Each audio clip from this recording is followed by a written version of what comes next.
اعوذ باللہ من الشیطان الرجیم بسم اللہ الرحمن الرحیم۔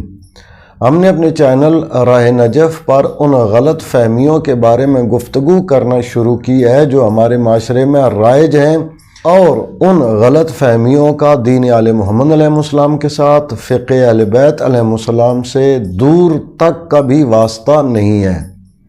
انہی غلط فہمیوں میں سے ایک غلط فہمی کے متعلق ہم آج بیان کریں گے۔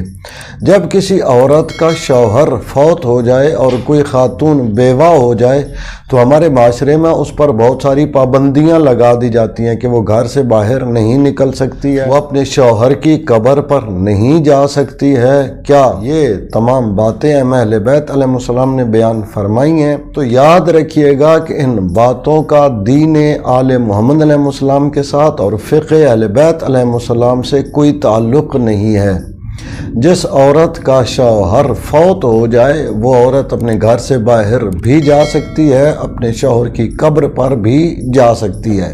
البتہ اس بات کا خیال رکھا جائے گا کہ بیوہ خاتون کے لیے، یعنی جس کا شوہر فوت ہو جائے، اس کے لیے زیب و زینت کرنا، آرائش کرنا، بناؤ سنگار کرنا، سجاوٹ کر سر میں تیل لگانا، مہندی لگانا، یا اس کے لیے کوئی بھی بناوٹ کا اور سنگار کا کام انجام دینا حرام ہے۔ وہ یہ کام انجام نہیں دے سکتی ہے۔ اس کے علاوہ اگر وہ گھر سے باہر جانا چاہے تو جا سکتی ہے۔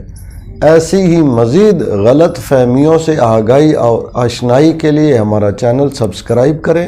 اپنے چینل راہ نجف کا خیال رکھیے گا۔ اللہ تعالیٰ سے دعا ہے کہ امام زمان جل اللہ فرج و شریف کے دور پر نور میں تعجیل فرمائے اور تمام مؤمنین و مومنات کی حفاظت فرمائے اور وسعت رزق عطا فرمائے۔